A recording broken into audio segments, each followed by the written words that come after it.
नमस्कार जी, जय माता दी। मैं आज माता रानी के हवन के बारे में आपको बताने जा रही हूँ।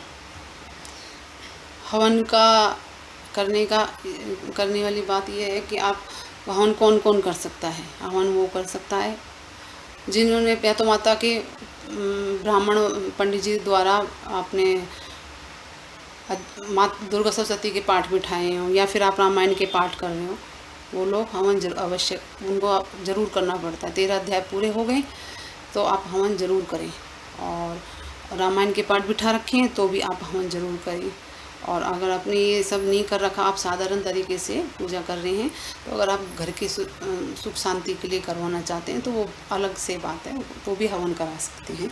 लेकिन अगर दुर्गा सप्तशती पढ़ रहे हैं या करवा रहे हैं तो उसके बाद हवन बहुत ज़्यादा ज़रूरी है। और रामायण के पाठ के बाद भी हवन बहुत ज़्यादा ज़रूरी होता है। जब भी आप हवन करें, आप उस जगह को साफ़ सुथरा कर लें, धो लें, गंगा जल छिड़क लें, और खुद भी नहा धो के स्वस्थ कपड़े साफ़ सुथरे पहने।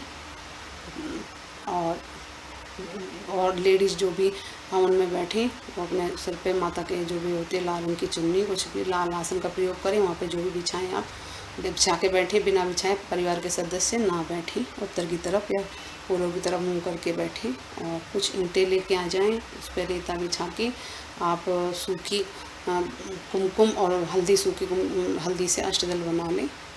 फिर आप हवन कुंड भी रख सकते हैं, आपके पास है तो, पर अष्टदल जरूर बना लें, धो पोंछ के उस जगह पे। फिर आप हवन कर सकते हैं। और हवन में आप जो ब्राह्मण को दिए जाता है चावल से भरा पात्र, वो पीतल का हो तो ज़्यादा अच्छा है। वैसे आपकी जैसे शक्ति हो वैसे आप कर सकते हैं। उसको चावल या चीनी से जिससे भी आप भरें, आप अष्टमी को करें या नवमी को करें, आप जैसे भी आपको सुविधा हो जैसे आप करते हैं। अगर आप नवमी करते हैं माता की तो आप अष्टमी को कर सकते हैं हवन। दिन में कर सकते हैं, शाम को, रात को, जब भी आपको टाइम मिले तब आप कर सकते हैं। आखिरी पूजा पाठ के अंत में हवन के पीछे क्या कारण है, आप ये भी जानें। सृष्टि में सभी तत्व पृथ्वी, जल, अग्नि, वायु व आकाश विभिन्न संयोजों से बने हैं। जगत का ही एक अंश होने के कारण मनुष्य भी इन 5 तत्वों से बना है। इन 5 तत्वों में से अग्नि विशेष है, जहाँ एक और अन्य सभी तत्व प्रदूषित हो सकते हैं, वहीं अग्नि को प्रदूषित नहीं किया जा सकता। अग्नि प्रदूषित नहीं होती। हमारे ऋषि अग्नि की इस विशेषता से भली भांति परिचित थे, और इसीलिए हवन और दूसरे सभी वैदिक कर्मों के अग्नि का विशेष महत्व है। हवन मात्र एक कर्मकांड नहीं बल्कि एक योगी लिए है। उन दिव्य शक्तियों से वार्तालाप का माध्यम है जो इस सृष्टि को चलाती हैं। तो क्या इसका अर्थ ये हुआ कि वह तत्व शुद्ध नहीं है जिससे मनुष्य बना है? उस प्रकार के संसार में पृथ्वी, जल, वायु, आकाश प्रदूषित हो जाते हैं। इसी प्रकार से मानव शरीर में भी तत्वों की प्रदूषण होना संभव है।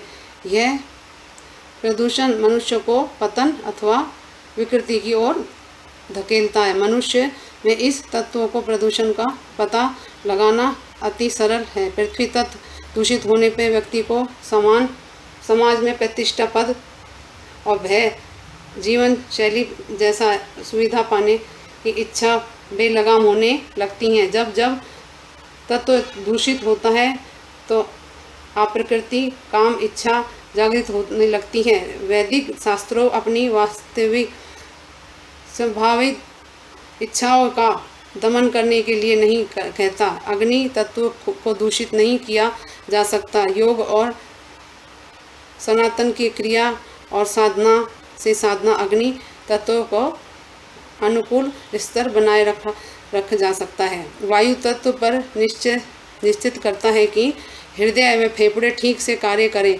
इस तरह रक्त संचार प्रणाली और श्वास प्रणाली भी सही करती है। अतः प्रदूषित आकाश तत्व के कारण थायराइड, पैराराइड ग्रंथियों से रोगों की श्रवण शक्ति का क्षीण होना पाया जाता है। मात्र एक हवन से ही यह क्षमता होती है कि मनुष्यों की सभी दोषों को समाप्त हो सके। हमारे सबके जो शरीर की भी परेशानी है वो भी हवन से, जैसे घर शुद्ध होता है शरीर भी शुद्ध हो जाता है। आप हवन में करें तब जाके नवरात्रों का, तो नवरात्र व्रत उपवास के पश्चात नवमी के दिन या अष्टमी के दिन जैसे भी आपको सुविधा हो हवन कुंड बनाकर हवन करें। हवन सामग्री में जौ, काला तिल एवं चावल मिलाएं और इसमें आप गूगल भी मिलाएं, पंचमेवा मिलाएं, कपूर मिलाएं, गुड़, गन्ना, गुरुची के टुकड़े, चंदन का बुरादा भी मिला लें और देसी घी गाय का, और देसी घी से आप हवन करें। और जो आपके मेन जो करने वाले हैं हवन जेंट्स हैं वो घी से करते हैं और घर वाले सारे जो सामग्री हवन उससे करें। और 3 उंगलियों में रख के ये आप आहुति दें, और जब भी कोई आहुति दें तो स्वाहा जरूर बोलें, तभी वो स्वीकार किया जाता है, अन्यथा नहीं।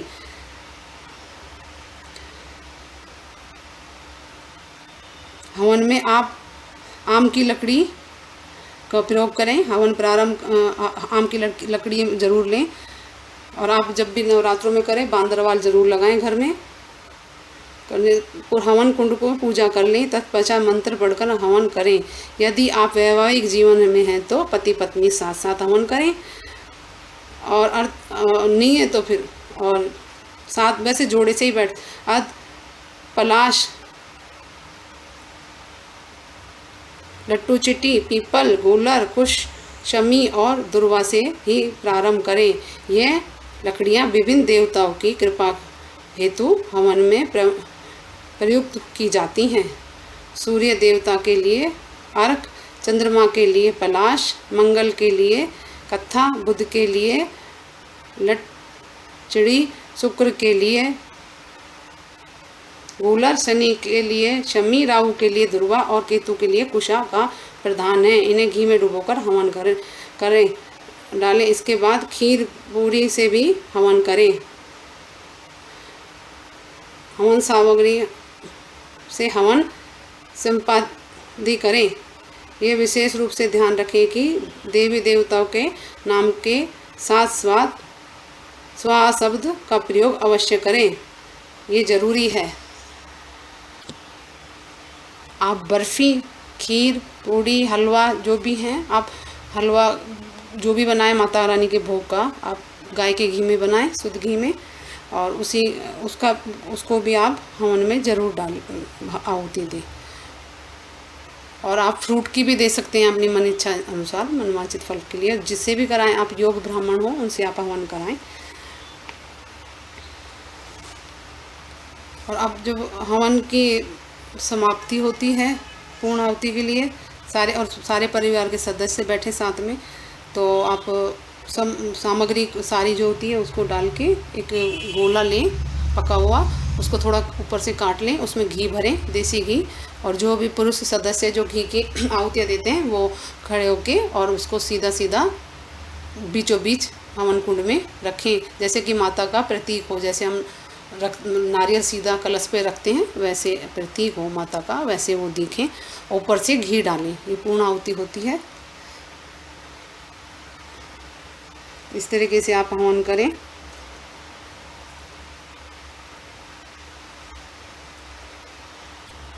जो विधि विधान से माता की पूजा करते हैं, हवन करते हैं, उनको मनवांछित वस्तुओं की प्राप्ति होती है। व्रत करने वाला मनुष्य इस हवन आचार्य को अत्यंत निम्रता के साथ आप प्रणाम करके उनको दक्षिणा दें, पुण्य पात्र दें। और आपके पास अगर माता की श्रृंगार की सामग्री है तो वो भी आप दे सकते हैं। जो साड़ी वगैरह आप चढ़ाएं माता को, वो भी आप उनको दे सकते हैं। उस टाइम पे भी साड़ी चढ़ाते हैं, साड़ी 16 श्रृंगार उनको दें। आप सोने की चीज़ भी चढ़ा सकते हैं, चांदी की, आपकी श्रद्धा के अनुसार है। मर्द सिर जाता है। इसके सभी अंश इनमें 9 दिनों में जो भी कुछ दान किया जाता है उसका करोड़ों गुण पुण्य मिलता है। इस नवरात्रों में व्रत करने से ही अश्वमेध यज्ञ का फल मिलता है, ये जरूरी। आप मंदिर में और घर में भी कर सकते हैं, आपको अश्वमेध यज्ञ का फल मिलता है। और फिर उसके बाद आरती करें, पुष्प वर्षा करें, क्षमा याचना करें, क्षमा याचना करें। और माता की जो जिसे हवन कराएंगे उसमें से थोड़ा सा सुबह जब हो जाए, जब आप जब भी हवन कुंड की जब तक रहे प्रज्वलित अग्नि रहे, अगर आप हटाना चाहते हैं बीच में तो वो कच्चे दूध जो कच्चा दूध लाएं और उससे आप छींटे देके हटा सकते हैं। ऐसे पानी से नहीं करनी है माता को। और क्षमा मांगते हुए आप बोलें और माता का मंत्र पढ़ते हुए बोलें। और उसमें से आप थोड़ी सी पहले से ही, क्योंकि फ्रूट की इतनी अच्छी चीज़ों की सबकी आहुति दी जाती है, उसमें से जब ठंडे हो जाए तो एक कटोरी में रख लें। आप किसी भी कहीं भी शुभ काम पे जा रहे हो तो तिलक करें, जीभ पे रख के जाएं। और जब आपका हवन पूरा संपूर्ण हो जाए तो थोड़ा सा पानी नीचे रख के उसको सर पे लगाएं, नीचे डाल के। उससे, क्योंकि हम जो भी पूजा करते हैं उसको इंद्र ले जाता है, इंद्र देव ले जाते हैं, तो उसको अगर आप ऐसे लगाएंगे तो वो आपकी पूजा आपके पास ही रहेगी, इंद्र उसको नहीं ले जा सकते।